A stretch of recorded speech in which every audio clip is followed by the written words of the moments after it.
ahead and get started so we stay on track. My name is Amanda Werner. I'm the Assistant Director of Alumni Engagement here at Moravian, so you probably got all the emails from me. I'm that annoying person, I'm sorry. But we wanted to thank you guys for coming out tonight, and especially for one of our first events here in the newly renovated Alumni House. So we hope that we get to do many more here, and that you guys feel free to stop by at any time since this is your home as alumni. I wanted to introduce our presenter tonight. Tom McCullough is the Assistant Archivist over at the Moravian Archives, which is just a little bit over that way, not too far from us. They do a ton of exhibits that kind of rotate, and Tom and his team kind of keep us up to date on what's going on. And whenever we need history items or something like that, I know I can always go to them. So he is going to give us a little bit of a presentation tonight on the Moravian Star. So feel free to enjoy. If you want something else to eat or something else to drink, please feel free to get up and get that throughout. And then once we're done, we'll do a little bit of a Q&A session with Tom in case you guys have any questions after he's finished with his presentation. All right, Tom? I'm all ready. Good. Enjoy, guys. All right, well, thank you to Amanda Werner and Moravian College for inviting me to be here tonight. It's a really honor to work with alumni from the college and to share some history with you. I'm going to use notes tonight because I understand we're being recorded, so also hello and welcome to anyone who might be tuning on remotely. Thank you for tuning in. So today I'm going to talk to you a little bit about the history and origins of the Moravian Star. So just a teeny bit of background info. My name is Thomas McCullough, and I work as Assistant Archivist over at the Moravian Archives.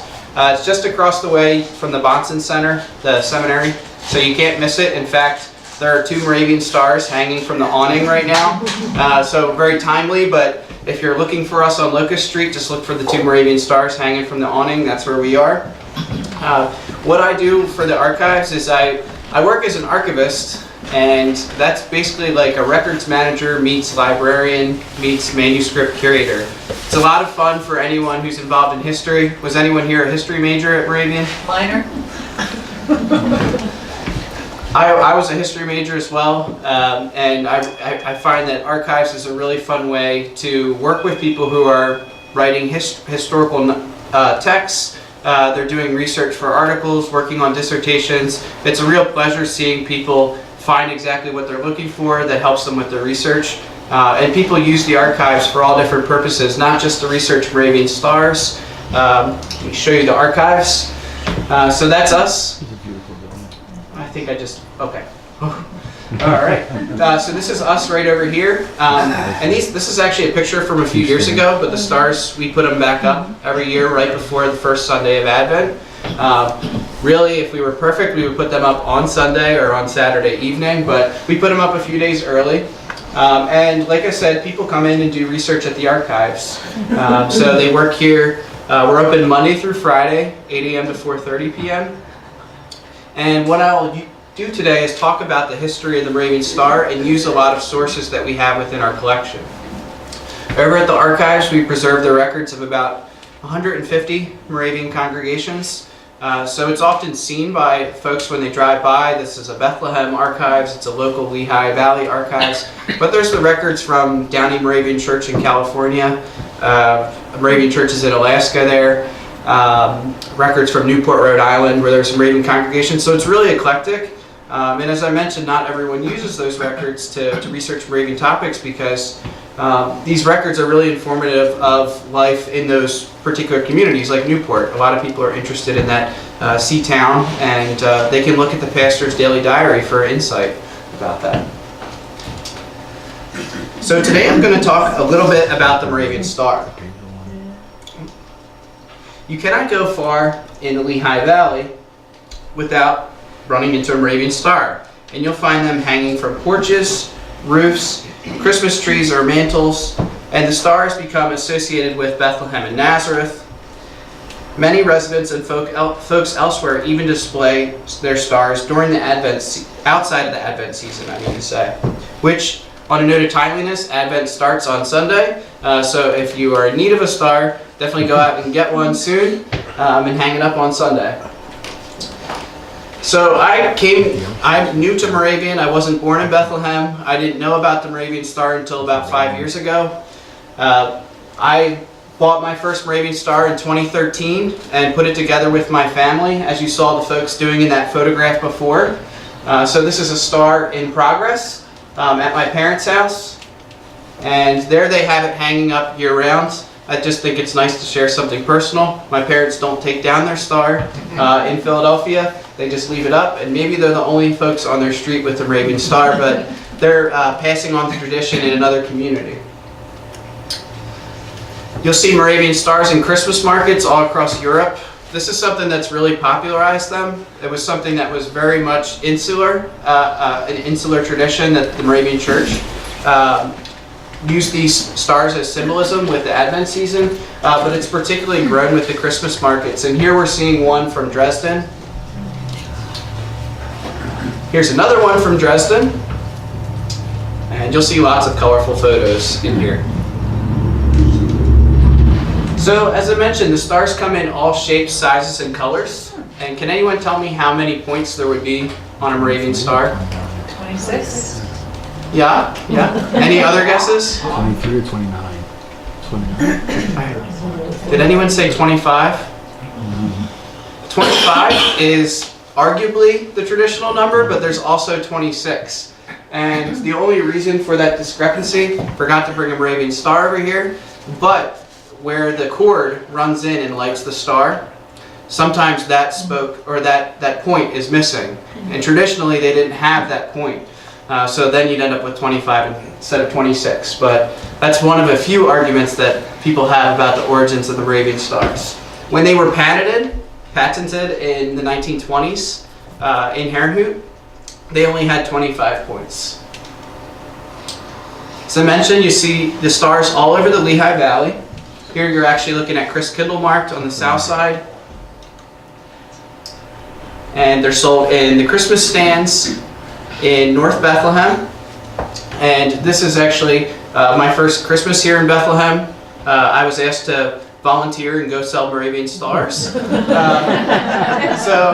was the coldest, rainiest evening that possibly imaginable. Not a single person walked up to the stand, but I actually I actually volunteered with another person who was a Moravian alum, and they shared with me all this history about Bethlehem and about the stars and about beeswax candles. And that's sort of what got me thinking that how can I research this a little more? How can I look more into the history of the Moravian Star? So even though we were rained out, so to speak, I had a chance to talk with someone who had gone to Moravian, and they knew all this wonderful history.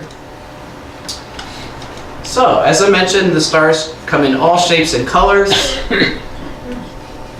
You can just enjoy this graphic. And they've even made their way into churches. I just heard from a gentleman here this evening who said that in his church in Bethlehem, there is a Moravian Star hanging in the church. And this is actually one from Palmyra, New Jersey in 1980. It's pretty easy to scour the archives and find images with Moravian Stars in them. Especially if you go to any church's records, they'll have photographs from Christmas and Advent. If you're interested in, kind of how they've changed in their look over the years, this is a great way to do so just by going through photos at the archives. And here's an example from First Moravian Church in Greensboro. Actually, the reason that I included this is because the pastor from First Moravian Church in Greensboro, North Carolina, called me this week to ask for information about the Moravian Star, if I had anything in particular to share. And I knew I had this postcard scanned from the church. So I sent him this, and then I shared some of what I'm telling you tonight. It's something that people are still asking questions about. So where did the stars originate? If they've made their way into the Lehigh Valley, you really can't go anywhere without seeing them. How did they make their way to this community and elsewhere around the world? I should say before starting that in 2016 I was walking through a pretty remote village outside of Salzburg, Austria, and there's no Moravian association in that area of Salzburg.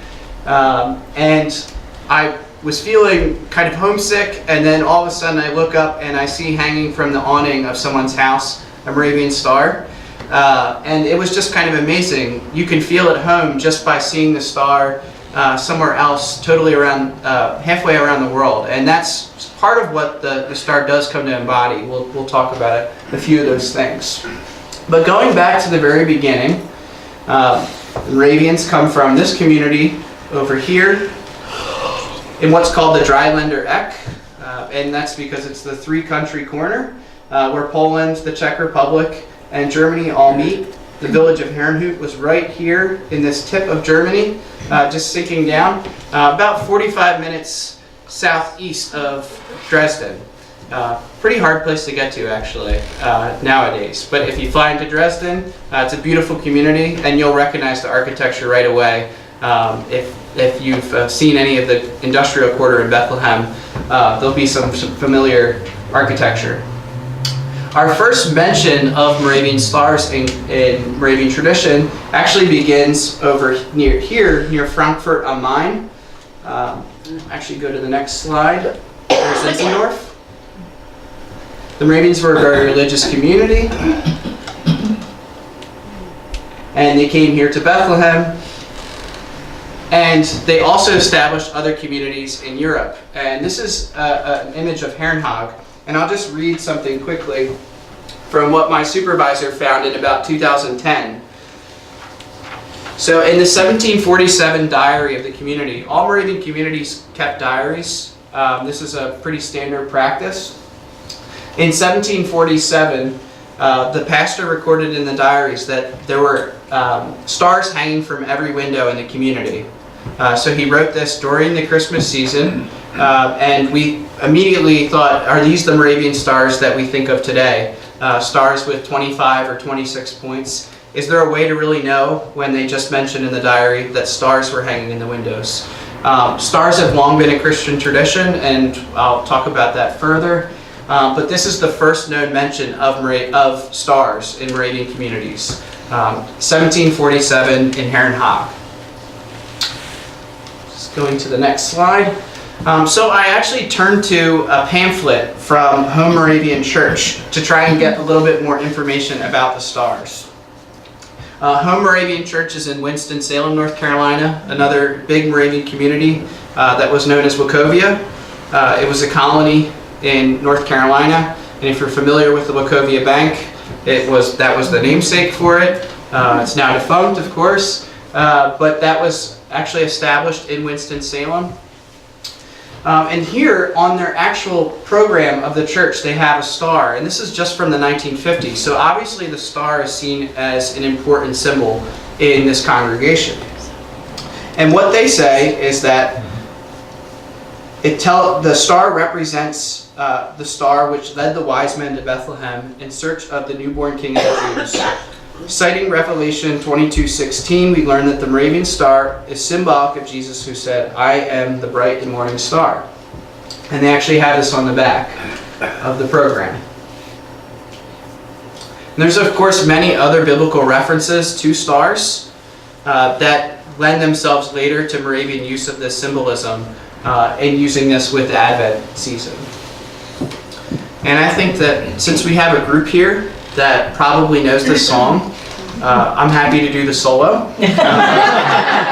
I'm not going to sing it as a soprano, but I will start. Morning star, O cheering sight, ere thou camest out dark earth's night. Morning star, O cheering sight, ere thou camest out dark earth's night. Jesus mine, in me shine, in me shine. Jesus mine, fill my heart with light divine. Thank you. Excellent. Bravo. So the star was so important that really even early on in Moravian tradition, they worked it into their music. And obviously Moravian music is very important in the Moravian Church. It's really important in worship. If you're more interested in Moravian music, we actually have an exhibit up on that very subject just across the street at the archives, and it will be up until May. So if you're interested in Moravian music and musical instrument makers like Tannenberg, other familiar names, John Antes, the oldest cello, for example, is just across the street. Oldest cello ever made in America is sitting in the archives right now, if you'd like to feast your eyes on that. So as I mentioned, even very early on, the Moravians worked the star into music. And this is actually an example from Zinzendorf. O you bridegroom of the soul, shall souls who call you, who know you, follow another star. God forbid, creation alone is not enough. Our spirit desires the King, and our souls belong to the Lord. And Zinzendorf authored over 1,000 hymns, and it's quite likely that a lot of these hymns feature stars in music. Morning Star actually comes from a poem. That actual Morning Star that we sing or that is sung in Moravian worship, and you've maybe heard at Moravian Vespers, actually comes from, I think it's a Johannes Kepler poem, but that was actually, Zinzendorf liked that so much that he adopted it into song. And it's escaping me what the German name of the song is. I think it's Morgenstern aus der Finsternis, and it's a similar title. So, skipping ahead from that first reference in 1747, the next reference we have to any Moravian stars, or so we thought, was not until the 1770s. And over the years, many folks have said that the Moravian star didn't really come out of a tradition with Advent or with Christmas, but it really came out of geometry lessons at Moravian boarding schools in Europe and here in Bethlehem. And there's some truth to that, but we've been able to uncover more. This is actually a notebook from 1773 of a student in a Moravian boarding school. And here you can see examples of how to make different designs out of paper. The unfortunate thing is that we only have the points, or we only have the body. They're never together, so we're not quite sure if this is an actual plan for how to make a Moravian star, because there's never anything putting them together. What we have here is a six-sided pyramid, and this is how one would cut it, but you can see little hinges here for connecting. That suggests that this is supposed to connect to another solid. And this says, eine sechseckige Pyramide und derselben zu zeichnen. A six-sided pyramid and how to draw it. And it is problem number 11, and it is quite a problem. There is a ton of calculus that goes into making this, so there are some great lessons for students in something like this. So I decided to look through our collection at the archives and see if we had anything like this. That last image I showed you came from a Moravian archives in Germany, and we always thought the tradition definitely comes from a Moravian community in Germany.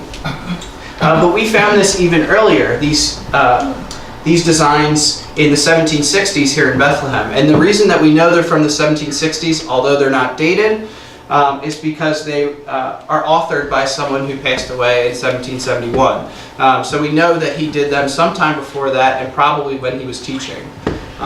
He was not only a teacher, this was Johann Arbo who kept this notebook. All of his personal papers are at the Moravian Archives. He was what the Moravians called Vorsteher in Bethlehem, or Warden. So he was in charge of all the trades among the single brethren. So he controlled the assets, he controlled he had all the books on different subjects, metallurgy, civil engineering. He was a very learned gentleman who came here specifically for the purpose of managing the single brother's house. So it is important that this is something that is authored by him, because he would impart knowledge on other people in that position.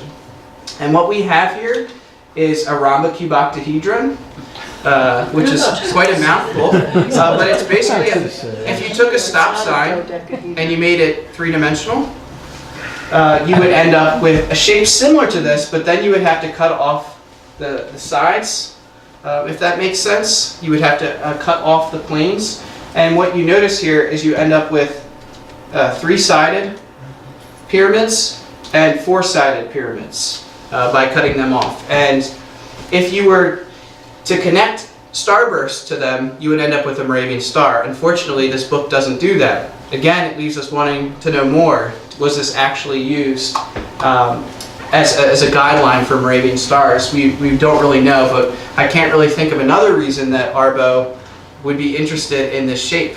And he was really interested in Archimedean solids like this. And the neat thing is he shows you what's called the network. The reta is sort of how to make this out of paper. It's the network.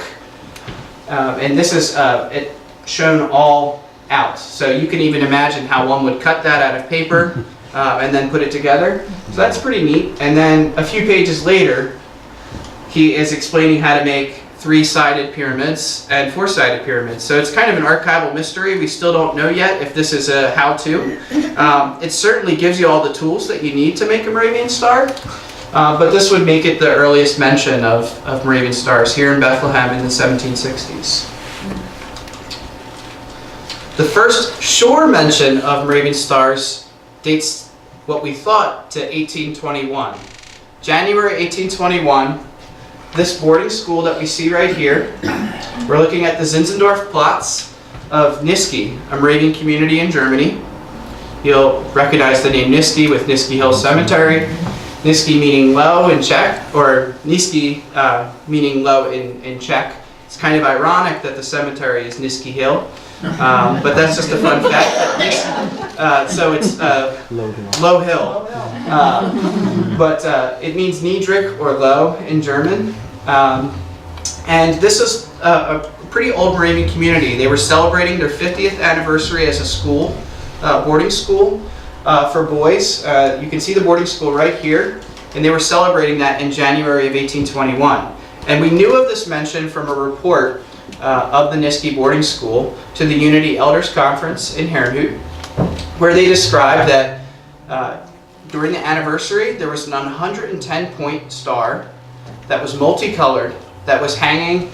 They stretched lines across here to the windows of the church, and had it hanging from the very center of the Platz, which is amazing to think about. I want to know where they found something long enough to stretch that across, but it must have been a beautiful sight in the Zinzendorf Platz. So again, we were thinking, this is really frustrating because we thought that the star was associated with Advent, not with the anniversary celebration. So just a few years ago, we came across some new archival sources. This is actually that boarding school from the opposite side, so you can actually see what it looks like from the front. A fun fact about this boarding school is if you're familiar with Benjamin Latrobe, who designed the Capitol of the United States, he was really the second designer, but he kind of carried out the work. He was the second architect of the Capitol. He was educated at this school. He was a Moravian born in Fulneck, and he probably got a lot of good education, good Moravian education, and especially in geometry, becoming a very important architect in America. He attended there in the 1770s. So a few years ago, we had a grant project with Lehigh University called CLEAR, and it gave an opportunity for students who didn't know anything about archives or cataloging and maybe wanted to be a librarian or an archivist. It gave them a chance to go through and catalog records. So some of the students knew German and some of the students didn't know German. So we varied up the projects. The students that did know German, we taught German script so that they could read Tagebuch in Niski or diary in Niski, and they would have no problem cataloging this. So a student was cataloging the papers of Georg Friedrich Bonson, who actually was a pastor here in Bethlehem at one point. He was educated in Niski, and he kept this diary in 1820 when he was about 15 years old at the school. So my supervisor thought, hey, I should look at his diary entries to see if he talks about this 50-year anniversary that they talk about in the report. So my supervisor, Dr. Paul Poiker, went and looked, and yes, it confirmed that there was a 110-point star, but there was still nothing separating it from the anniversary.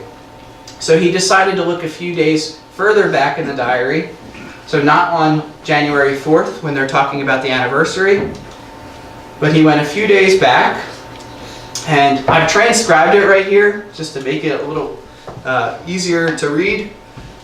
But if we start from the 27th of December 1820, he's talking about his friend with the last name Garva. So this is someone who ultimately became a pastor, so a lot of his fellow students are also on their way to becoming pastors, and they're also going back to see their family during the holidays. Garva ging sechs nach Kleinvelka, da schon gestern Dober, Reichel und Lüher gegangen waren nach Herrnhut. Nachmittags tranken allen wir. Schon gestern besahen einige der Sterne im Bruderhaus mit 110 Säcken von Madsen gemacht. So the neatest thing about this entry is it identifies who made the first Moravian star ever that we know of. So he says that my friend Garva went at 6 to Kleinvelka. He already left yesterday. Or already yesterday, Dober, Reichel, and Luer all went back to Herrnhut. So this gentleman's all by himself where he's attending boarding school. In the afternoon, we all drank. And then we saw... we all... Yes. Oh, this is really, oh, pardon me. Okay, this is really typical in they're celebrating in, this is 1820, so this is really typical among students. We all drank, and then we all went to go see the star in the Brethren's house with 110 points, but made by Madsen. So that's super neat. It identifies that the Moravian star was up yesterday. Yesterday would have been the 26th of December, 1820. So it wasn't something that was put up for the anniversary. It was actually put up for Christmas. So this was pretty significant. Seeing that, and then we also had the first person to make a star mentioned here. So who was Christian Madsen? Well, he was born in 1800, so he was a pretty young guy. He was actually the person who taught woodshop at the Niski boarding school.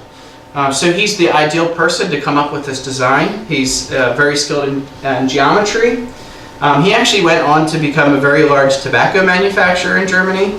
So he didn't stick with making Moravian stars, but he was actually from Herrnhut.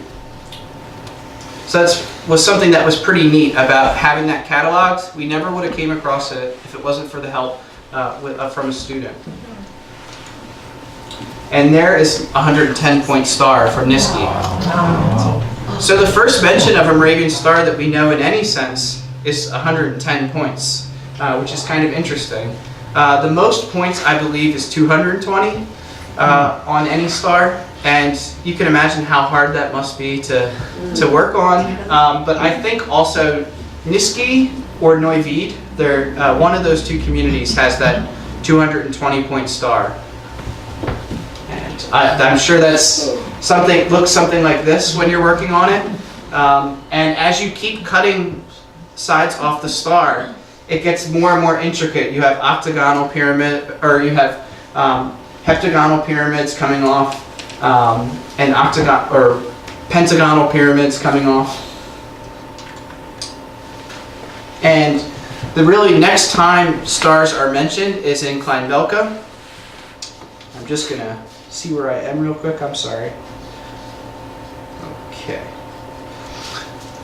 Actually go back to this screen for one moment. So something that was really interesting is we knew of this memoir from a gentleman who, his name was Heinz Schmidt, and Moravians' typical practice is to leave memoirs or Lebensläufe, one's life account. There's about 40,000 over at the Moravian Archives. Which is a really neat source. It begins in 1750 and there are memoirs of people, all different walks of life. It's very, very fascinating. And there's one gentleman who attended the Niski boarding school that we were just looking at, and In it, his memoir, he describes, after the Battle of Waterloo in 1815, an officer appeared in Niski. As an educator, he understood the difficulties that students were having with mathematics. During some dreary days, he built all kinds of shapes. These were wrapped with tissue paper and lit from within. The best were then finished with pyramid-shaped points. The high point was gluing the points on the evening before the first Sunday of Advent. A star was created. So the neat thing about this is he's talking about even before 1820, that when he was a student, an officer had come to the school and saw that the students were struggling with their geometry.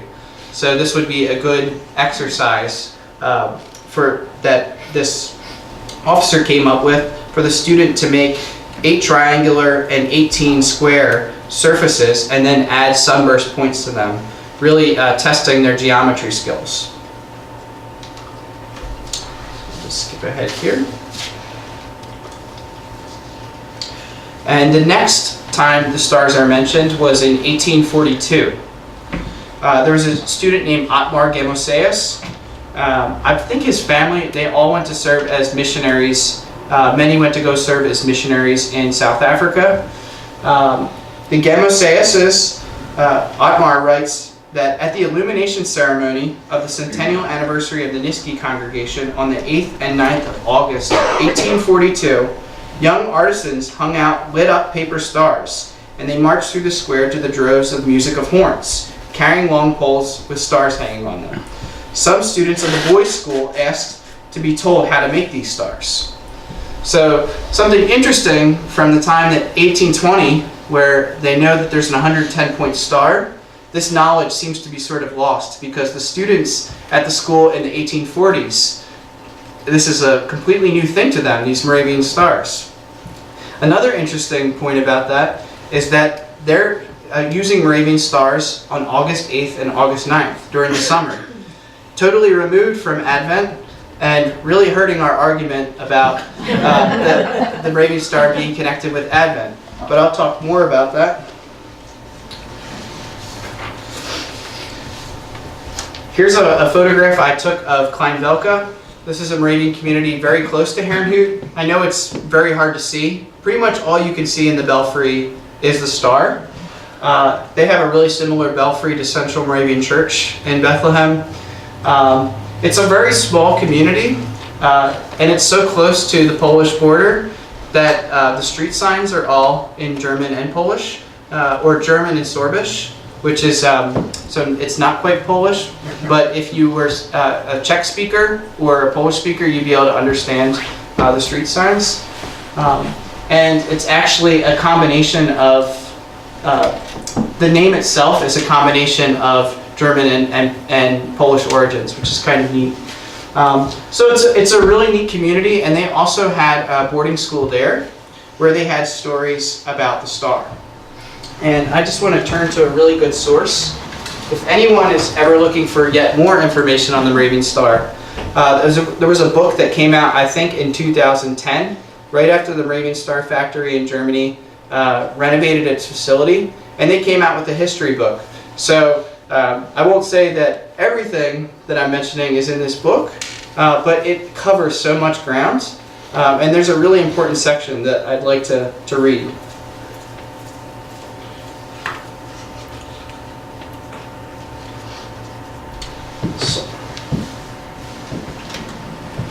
So here's inside Kleinvelka, the church. So this story touches on the boarding school, and this is what the boarding school looked like at Kleinvelka. It still stands there today. Okay.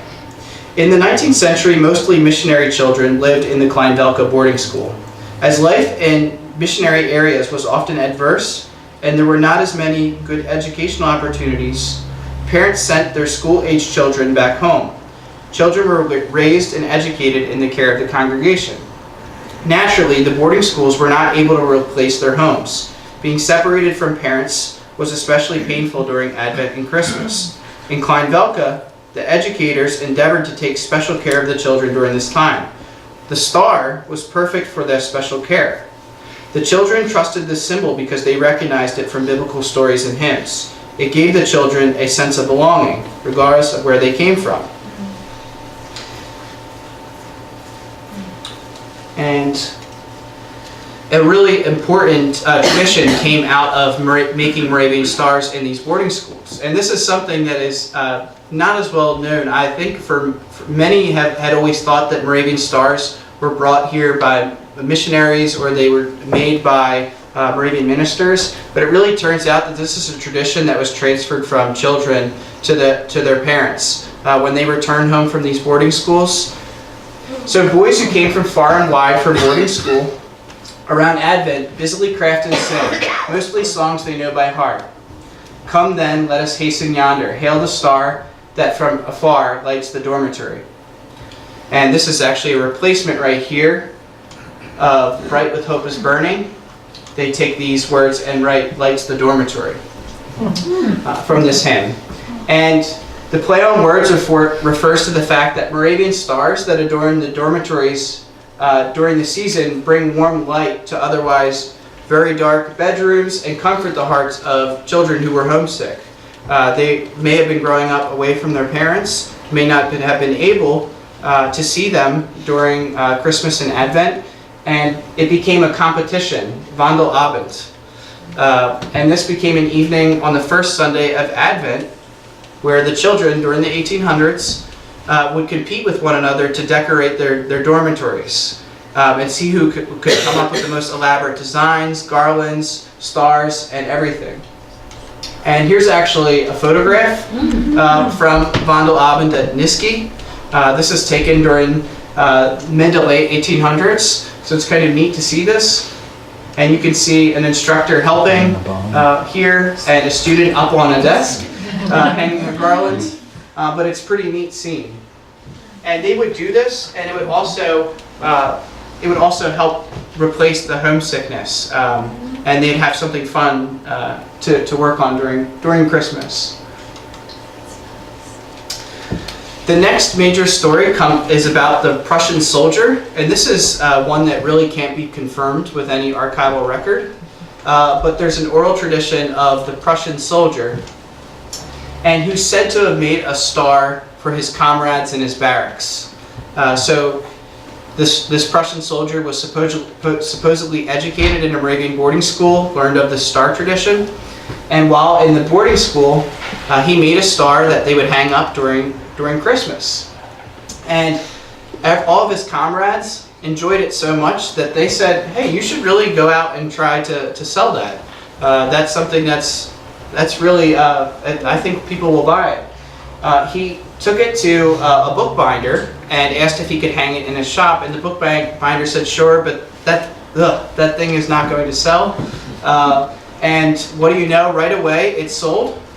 So the bookbinder, next time he was in town, said, please, can you make more of those? And he just said, I'm just a one-man operation. I really can't make them that fast. So he went back, and all the people in his barracks helped him make additional stars. He transferred that knowledge of making the stars to other people, and presumably non-Moravians, which is especially important. The first person to manufacture the stars is Peter Verbeck. He did so in Herrnhut in the 1890s. He came up with a design for the stars that was a metal cage. And with this metal cage, people would take pieces of paper and they would paste all the individual pieces of paper to that metal cage, which was pretty neat. But he came up with such a good design by the 1920s that he was able to patent it. And this was the first serial manufacturing of the star, beginning in the early 1920s. And he advertised them as the Herrnhut transparent Christmas stars. So even early on, he was calling them a Christmas star, which is very neat. And I mentioned the metal skeletons that would be used to paste the pieces of paper onto. And what's a little scary is that they were lit with an oil lamp. All this paper and an oil lamp, but that's what they had to do during the time. And I understand that the way that they got those multicolored stars in Niski is they used that translucent paper someone who is an artist will know what kind of paper I'm thinking of. The almost onion paper of the blues and reds and green. We think that the original stars that they made were actually featuring all those colors. So while I know there's an ongoing argument about white stars or yellow stars being traditional, they might even have been multicolored. We don't really know. The first time one is mentioned, it was multicolored. And that's as detailed as it gets, just multicolored. The first time that we see a star of any sort in a church is in 1891. This is not a Moravian star, but it was the first time that we saw a star, or were able to find one. In all the photographs in our collection is the West Side Chapel over on, I believe it's 3rd Avenue, 3rd and Prospect in West Bethlehem. And this is inside the church. There was a star hung up during the Christmas season. Now, as I mentioned, stars have always been traditional Christian symbol, but this was kind of neat to see a star. So if you ever have a chance to come over to the archives, I challenge you, please go through our photo collections and see if you can find an earlier example or one that shows a Moravian star in a church. Because the first example we actually have is from Nazareth Moravian Church, 1907. Their Christmas celebration. Bonson was actually pastor there, so although he was born in Germany, educated in a German boarding school, he ended up coming to America in 1823 and served as a pastor at one point at Nazareth. So maybe he brought this tradition with him. It's certainly quite possible. I showed this particular program, or this particular advertisement for stars, because this is when the first year that they began serial manufacturing. So this was 1923. They halted star production at the German factory during the First World War. They had no resources to continue making the stars. And that's actually what prompted Moravian stars being made in America. So Winston-Salem, Old Salem, started making Moravian stars during the 1920s. So they were the first community in America to start making the Moravian stars, was in Old Salem, North Carolina. This advertisement from 1923 is really interesting because it works so well. The Moravian Church's Northern Province, which is based actually over on Center Street, their offices, purchased 700 stars after this in 1923. So they must have seen this advertisement, and that was the first time on a large scale Moravian stars were brought here to the Lehigh Valley, which is really neat. And just a translation of what that says. The Moravian's transparent Advent star brings light and joy into every home. So this was a complimentary brochure. What's kind of neat about this is the instructional manual changes quite a bit over time. In the beginning, they often say that this has to be for this is a Christmas and Advent star, and that will change.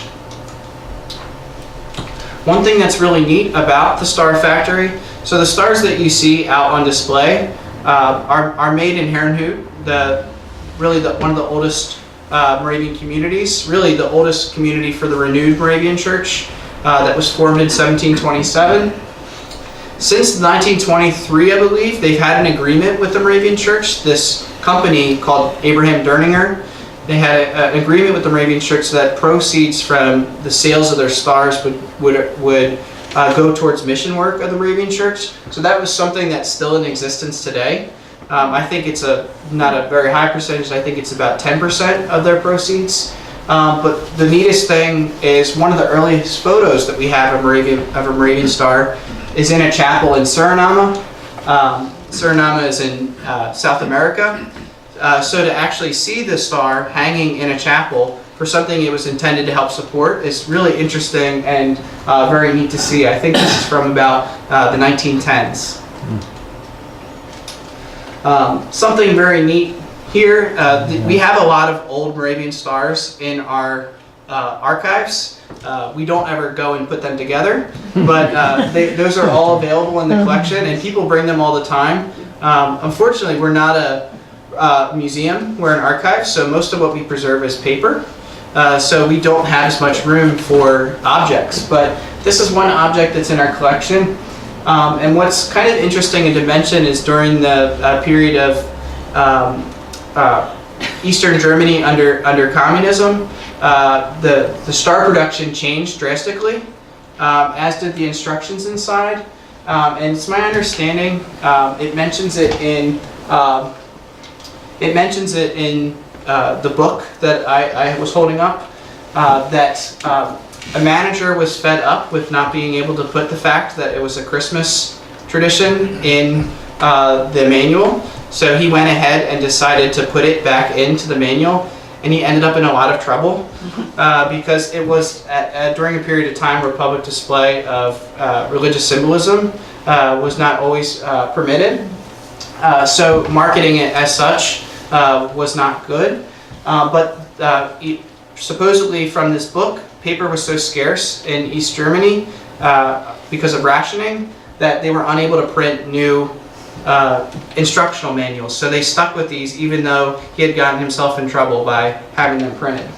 So that's pretty neat. So just something about the meaning of the Moravian Star. I like this particular interpretation because it comes from children in the 1890s. The Moravian children in Herrnhut kept their own diary. So in this Herrnhut, Germany, they actually kept a diary, and what's important about that is they're probably being instructed by adults in Christian ed, in their Sunday school, about what it means. And they say in the diary that Advent symbolically marks the arrival of the Son of God into the world, and that Christians prepare for his arrival during these days. The light of an Advent star invites us to quietly reflect, to set aside haste and hurry. And they also say that, let's see, I don't see that on there, but this is important. Okay. But they say, I see it's not on here, but red reflects the blood and suffering of Christ, and white represents the swaddling cloth of Christ after birth. So it represents both purity and suffering, birth and suffering, or birth and death. And that's why it's so significant with going up on the first Sunday of Advent and coming down after the last Sunday of Advent. What's interesting about that is the children are describing a white and red star as being traditional. So maybe that is what that reference is to multicolored. This being something from the 1800s, this description. So that's kind of neat. And because I've been talking about Moravian stars for so long, I'm just going to show you some really nice pictures of stars from different communities. So this is actually in Old Salem, North Carolina. Has anyone ever been there before on a visit? It's really a pretty place to visit in Winston-Salem, North Carolina. And they also decorate during Advent season. This is a covered bridge in Old Salem. And Old Salem is like a small, in many ways interprets colonial trades, colonial life. And it's a smaller Williamsburg. And it's highly respected. The Moravian Star embodies more than just what I had mentioned so far, but it also symbolizes friendship. And who I believe is a Moravian grad here, Ann Hallett, who was a long-time volunteer at the Moravian Archives. Here she is with my friend from Germany, Olaf, and she is giving him a Moravian Star right before he leaves and goes back to Germany. So it's also a symbol of friendship, and I just thought this was a very neat photo. Olaf is actually the Assistant Archivist of the Moravian Archives in Germany. The largest Moravian star in the world, can anyone guess where this is? I thought I read it was the one given to the Central Moravian Church. That one is pretty big. That one's 6 feet in diameter, or 6 feet from point to point. So this is actually on top of Wake Forest Baptist Medical Center in Winston-Salem, North Carolina. I believe the star is 31 feet point to point, and they put it up. It takes a 2-man team and a crane. because it weighs 2,100 pounds, they put this up during every Advent season on top of the church, and we hear that folks come and actually are even, they call the hospital if a point is knocked out, or if the bulbs are knocked out. People are really frustrated because they've driven all the way to Salem to see it from afar. But it's something really popular to see during Advent season. The Moravian Star is also embodied in tradition among families too. I gave a presentation about the Moravian Star in Hamburg, Pennsylvania in 2015, and after the presentation, as is often the case, someone sends me a photograph of their Moravian Stars that they have at their house, and they said, "You're welcome to use this. This one has passed down, this glass star has passed down in my family for many years." And they were really kind to let me use that. But I just think that's kind of neat as well, because it's also something like ornaments that are passed down through family. It can be that for many folks. I'll leave you with just a few really nice images. This is the Christmas market in Magdeburg in Germany. Here's the Star Factory in Herrnhut, so it's just outside of town. One of the really neat things about the Star Factory is this year they're expected to make about 700,000 stars. It's the biggest year ever, but part of the reason for that is because if anyone's familiar with the boys choir in Dresden, I think it's called the Kreuzchor, or the Dresdner Kreuzchor. It's one of the most respected boys choirs in the world. During their Vesper services, there are going to be Moravian Stars at every service. So it's expected by the factory that they're going to sell a lot of these stars afterwards. They employ about 130 people a year. And what's something that is kind of neat about the Star Factory is for a long period of time, they employed many people who couldn't stand for long periods of time and needed to sit while working, or had a physical disability or limitation that didn't allow them from standing for long periods of time. So it also created a lot of opportunities for people in the Oberlausitz or Upper Lusatia. So thank you all so much for listening, or if you're tuning in from far away. Really appreciate the opportunity to come and talk to you about the Moravian Star, an important Moravian tradition. One last thing I will say, we have an open house on Saturday, December 1st, 9 to 4 p.m. At the Moravian Archives. So we're open for research. We're open if you'd like to see our exhibit on Moravian music. If you'd like to ask me research questions, that's fine. Really, whatever you'd like to do, you can peruse our gift shop. But we're open this Saturday, and if you come another day of the week, we're open Monday through Friday from 8 a.m. to 4:30 p.m. So I hope you learned some things about the Moravian Star today, and if you ever have any questions, please don't hesitate to contact me. Thank you. Thank you.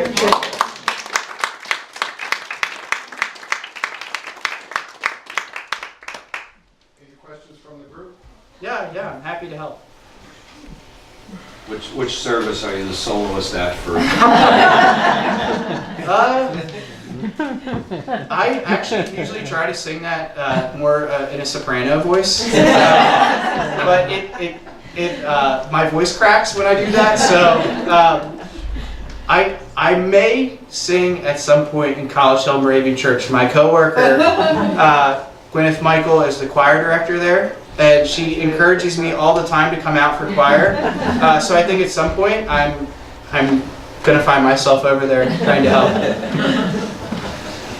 Yes. We've seen stars similar to that in the Southwest in Arizona, but they're like punched tin with lights.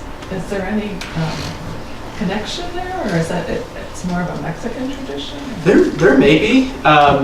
There's a group called Friends of the Creche, that come to and have their annual meeting at different places. And last year, they actually had their annual meeting in Bethlehem.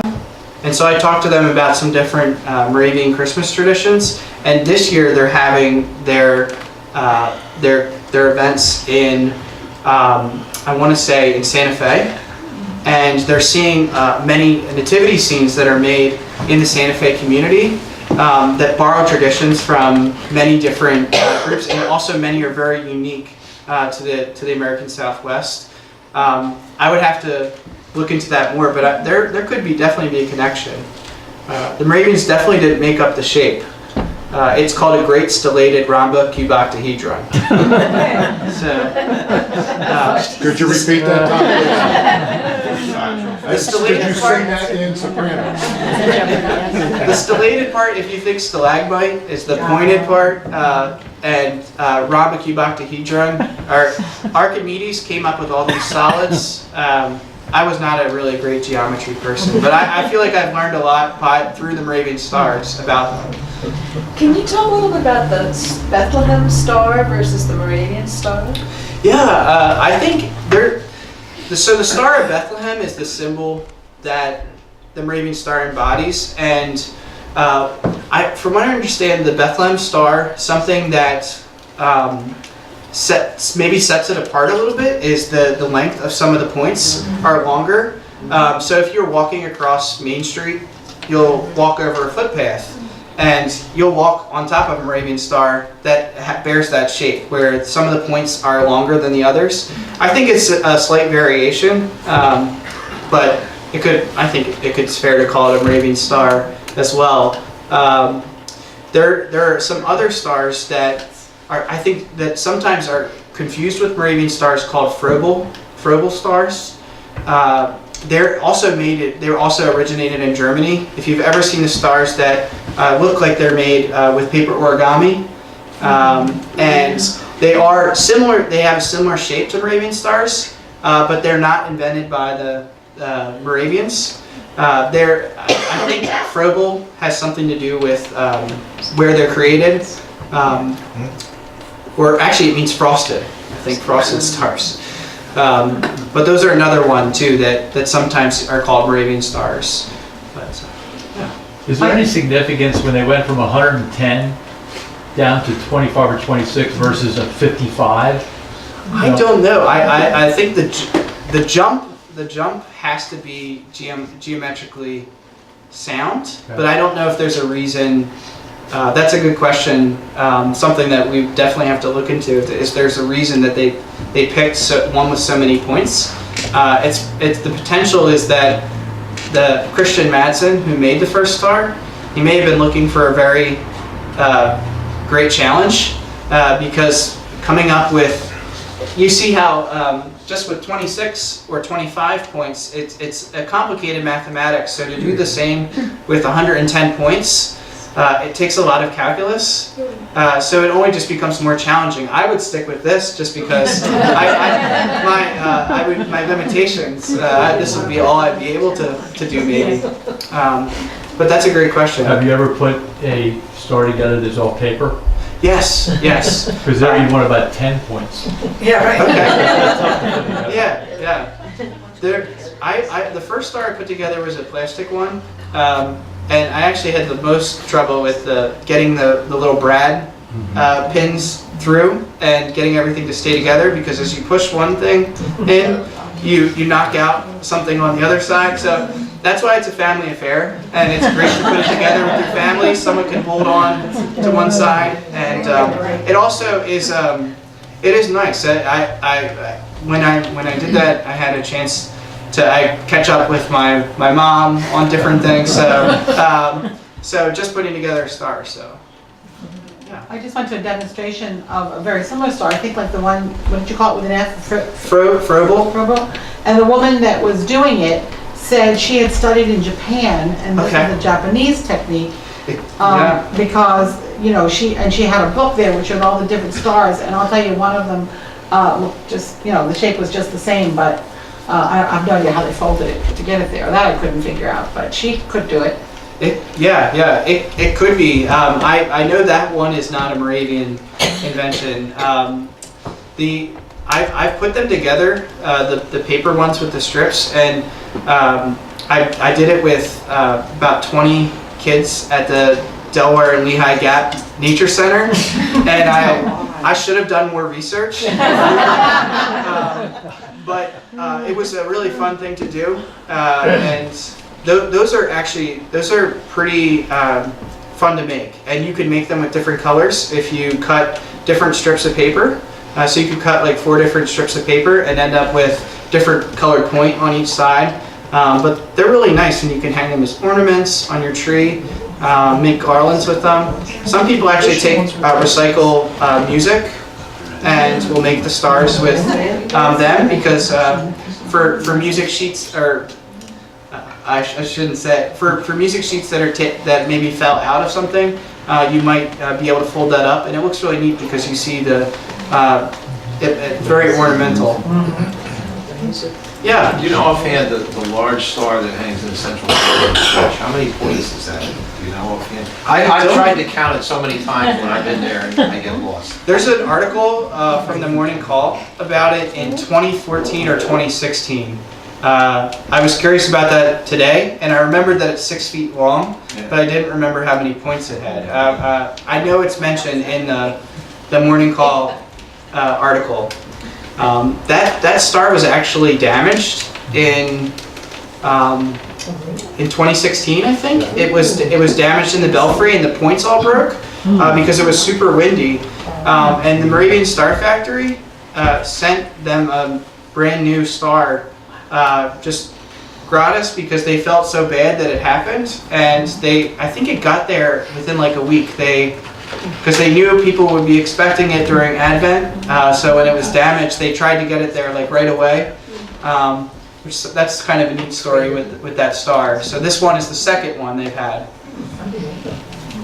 What they did was they manufactured replacement points really quickly, and then had them sent within days.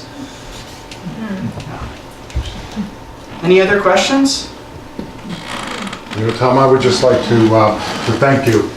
And as the Director of Alumni Engagement, we had our first opportunity to meet you a year ago during one of our Return and Learns at the Archives. And we got excited, Amanda and I, talking to you about future opportunities with Return and Learn. And you talked about, what a timely opportunity would be at this time of the season for you to do this presentation. Now, full disclosure, everybody, Tom is not a Moravian alum. Graduated from Shippensburg. But I do want to, I was observing, whenever you talked about Moravian, you got real excited. So I think there might be some Moravian alum going through your blood. I use pronouns like we. I know. And it makes my heart sore. I feel like, welcome home, Tom. Thank you.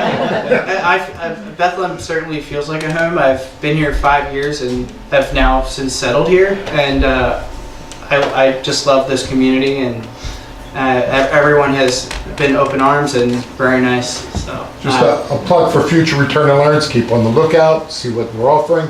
But a plug also for the archives. It's really a wonderful facility, full of knowledge. It's a great experience there, and I know that you'll be happy to see our alums coming in and visit, and you'll be able to educate us with all your wonderful knowledge you have. I would love to. Thank you, Tom. Thank you.